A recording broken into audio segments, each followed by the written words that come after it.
आज general chemistry का एक टॉपिक है Born Haber cycle. Born Haber cycle जो है वो बिल्कुल आसान सा प्रोसेस है ये। The process is use to calculate latest energy. एक आयनिक कंपाउंड की लेटेस्ट एनर्जी फाइंड करने के लिए ये बॉर्न हेबर साइकिल जो है वो यूज़ होता है। The various steps involve can be shown graphically as a cycle. तो इसलिए इसका नाम क्या पड़ गया, बॉर्न हेबर साइकिल पड़ गया। It is the application of Hess's law. Hess's law क्या कहता है कि एक डायरेक्ट स्टेप में जो एंथैल्पी चेंज होता है और नंबर ऑफ स्टेप्स में जो चेंज होता है, दोनों जो है वो इक्वल होता है। यानी कि ओवरऑल एंथैल्पी चेंज जो है वो remains constant whatever is the route of the reaction, यानी डायरेक्ट स्टेप हो या इंटरमीडिएट स्टेप्स हो। लेटेस्ट एनर्जी जो है वो हम उसको डायरेक्टली फाइंड नहीं कर सकते, तो Born Haber cycle is indirect method है। बॉर्न हेबर साइकिल में हम क्या करते हैं कि हीट ऑफ फॉर्मेशन फाइंड करते हैं, लेटेस्ट एनर्जी और नंबर ऑफ डिफरेंट एनर्जीज। ये एक्स मीन्स इसमें कई सारी एनर्जीज शामिल हैं, ठीक है। अब अगर हमें लेटेस्ट एनर्जी फाइंड करना है तो हम हीट ऑफ फॉर्मेशन में से वो जितनी भी एनर्जीज का सम आया है वो माइनस कर देंगे। अच्छा, एच एक्स जो है वो हमारे पास कॉम्बिनेशन है किस किस का, heat of sublimation, ionization enthalpy यानी आयनाइजेशन पोटेंशियल, डिसोसिएशन एनर्जी, और ये हमारे पास है इलेक्ट्रॉन एफिनिटी। अब हमें इन सब को थोड़ा थोड़ा समझना भी पड़ेगा, लेकिन पहले उस समझने से पहले आपको जो है वो देखना है कि पहले हीट ऑफ फॉर्मेशन क्या है, कि अमाउंट ऑफ हीट रिलीज्ड। अब इसमें हीट रिलीज होगी, हमारे पास टोटल 3 प्रोसेस हैं जिनमें हीट रिलीज हो रही होगी।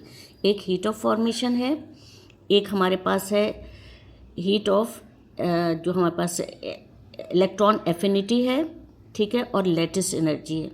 लेटेस्ट एनर्जी जो है वो, क्योंकि हम इसमें मैंने क्यों लेटेस्ट एनर्जी फाइंड करनी है ना। अच्छा, लेटेस्ट एनर्जी आपको याद रखना है, लेटेस्ट एनर्जी, इलेक्ट्रॉन एफिनिटी और हीट ऑफ फॉर्मेशन जो है ये 3 हमारे पास नेगेटिव में आएंगी, एक्सोथर्मिक रिएक्शन है। Amount of heat release when 1 mole of compound, ये 1 मोल ऑफ कंपाउंड है, सॉलिड कंपाउंड है, ये हम फॉर्म कर रहे हैं फ्रॉम इट्स एलिमेंट्स, ठीक है। अब ये सोडियम एलिमेंट की फॉर्म में है, लेकिन ये भी हमारे पास क्लोरीन गैशियस स्टेट में, स्टेबल स्टेट्स में। तो हमारे पास एलिमेंट्स, कॉन्स्टिट्यूएंट एलिमेंट से मिलके हमारे पास जो एक कंपाउंड बन रहा है उसकी जो एनर्जी रिलीज होगी वो कहलाएगी हीट ऑफ फॉर्मेशन। ये हमारे पास कहलाएगा डायरेक्ट स्टेप, ठीक है। ये हमारे पास हो गया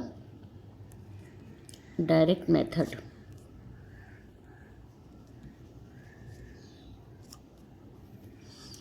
अच्छा, बॉर्न हेबर साइकिल में सबसे पहले आपको समझना क्या है, सबसे पहले हमारे पास सोडियम मेटल लेंगे हम, सोडियम मेटल को डायरेक्टली हम गैस में कन्वर्ट करेंगे, ये हमारे पास कहलाएगी हीट ऑफ सब्लिमेशन। हम इसको हीट देंगे, रिक्वायर्ड है हीट देंगे, तो ये सॉलिड मेल्ट होगा, मेल्ट होकर गैशियस स्टेट में आ जाएगा, तो यहाँ पे ये हीट एब्जॉर्ब करेगा, इसलिए इसको हमने पॉजिटिव में लिखा है। उसके बाद ये गैशियस सोडियम जो है उसमें हम क्या करेंगे, आयनाइजेशन पोटेंशियल। आयनाइजेशन पोटेंशियल क्या होती है, आउटर मोस्ट शेल में से जो इलेक्ट्रॉन निकालने के लिए एनर्जी रिक्वायर्ड होती है। जब रिक्वायर्ड का वर्ड यूज़ हो तो हम क्या कहेंगे कि एनर्जी जो है एब्जॉर्ब हो रही है। तो ये हमारे पास क्या बन गया, एक इलेक्ट्रॉन लॉस कर किया सोडियम ने, क्योंकि outermost shell contain single electron, तो ये लॉस करने के बाद ये गैशियस सोडियम आयन में कन्वर्ट हो गया, कैटाइन में कन्वर्ट हो गया। ये पूरा कंप्लीट करने के बाद हम आएंगे इसके ऊपर। अब हमारे पास क्योंकि सोडियम क्लोराइड में एक क्लोरीन यूज़ हो रहा है तो हमने यहाँ पे हाफ लिखा है। हेलोजेंस जो भी होंगे आपको यहाँ हाफ लिखना होगा। अब क्या होगा, इसको हमें, ये क्लोरीन एक स्टेबल मॉलिक्यूल है, इसके 2 एटम्स में कोवेलेंटली लिंक्ड हैं, इनको हमें डिसोसिएट करना है, ब्रेक करना है। इसको ब्रेक करने के लिए जो एनर्जी रिक्वायर्ड होगी, तो इसलिए ये पॉजिटिव है, वो हम क्या कहेंगे, डिसोसिएशन एनर्जी, जिसको हमने डी से डिनोट किया। क्योंकि यहाँ पे हाफ है तो हमने यहाँ 1/2 लिख दिया, मीन्स हाफ डिसोसिएशन एनर्जी। तो ये क्या बन गया, क्लोरीन गैशियस एटम में कन्वर्ट हो गया। अब हम इसमें इलेक्ट्रॉन ऐड कराएंगे तो ये फ़ौरन एक इलेक्ट्रॉन लेगा और क्लोरीन आयन में कन्वर्ट हो जाएगा, एनाइन में कन्वर्ट हो जाएगा। तो ये इलेक्ट्रॉन एफिनिटी क्या होता है, व्हेन इलेक्ट्रॉन इज एडिड, तो ये एनर्जी, क्योंकि वो इलेक्ट्रॉन ऐड कर रहा है तो हीट इवॉल्व होगी, तो ये हमारे पास ये एक्सोथर्मिक रिएक्शन है। फिर ये हमारे पास बन गया आयंस।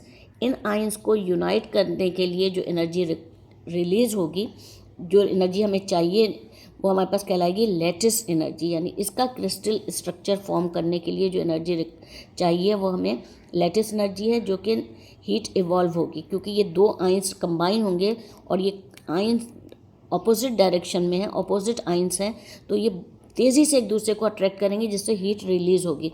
तो यहाँ पे नेगेटिव साइन हमने लिखा। तो ये पूरा आपको ये सेटअप समझ में आ जाएगा, तो आपको कुछ भी याद मुश्किल नहीं होगी।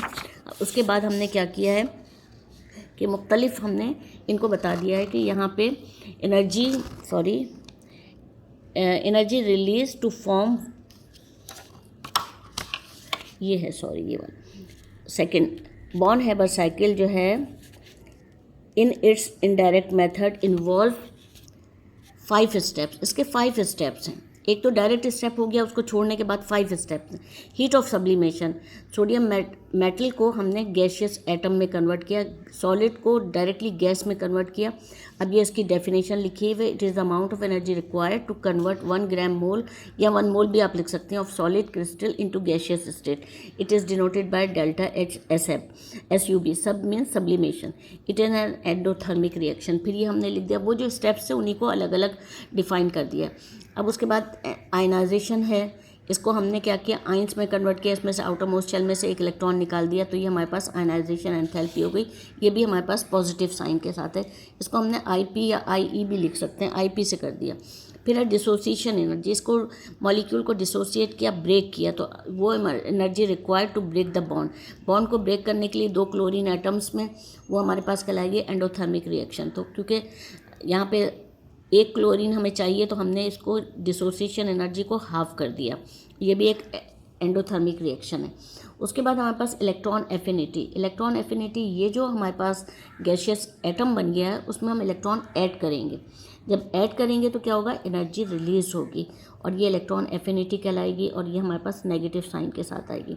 फिर लास्ट हमारे पास है लैटिस एनर्जी, वो जो दोनों सोडियम आयन बन गया है, ये सोडियम आयन और ये क्लोराइड आयन, ये दोनों यूनाइट होंगे एक सॉलिड फॉर्म में, तो ये एनर्जी जो है वो कहलाती है लैटिस एनर्जी, ये नेगेटिव होगी।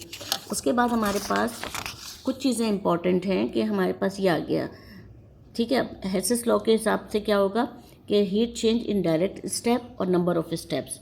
अब हमारे पास डायरेक्ट स्टेप में हीट ऑफ फॉर्मेशन है, वो नेगेटिव है, और बाकी हमने इन सारी एनर्जीज़ को, अब ये 2 क्योंकि नेगेटिव में है, तो ये जब ओपन होंगी तो ये माइनस में आ जाएंगी। अच्छा, अब जो इम्पॉर्टेंट चीज़ ये है कि हमारे पास लैटिस एनर्जी किन फैक्टर्स पर डिपेंड करती है, 2 फैक्टर्स पर डिपेंड करती है। एक चार्ज, जितना ज़्यादा किसी एटम के ऊपर चार्ज होगा उसकी लैटिस एनर्जी उतनी ज़्यादा होगी, ठीक है। Lattice energy is directly proportional to the charge.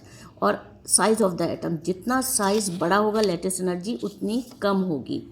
तो साइज़ हमारे पास यहाँ पे सोडियम, अब जैसे हमारे पास है sodium fluoride, magnesium fluoride, aluminium fluoride, इसमें सब में फ्लोराइड कॉमन है, इसका मतलब साइज़ तो एक जैसा है, लेकिन चार्जेस अगर हम देखें तो इसमें सबसे ज़्यादा चार्ज किस पे, एल्युमिनियम पे, तो इसका चार्ज जो है, इसकी लैटिस एनर्जी सबसे ज़्यादा होगी।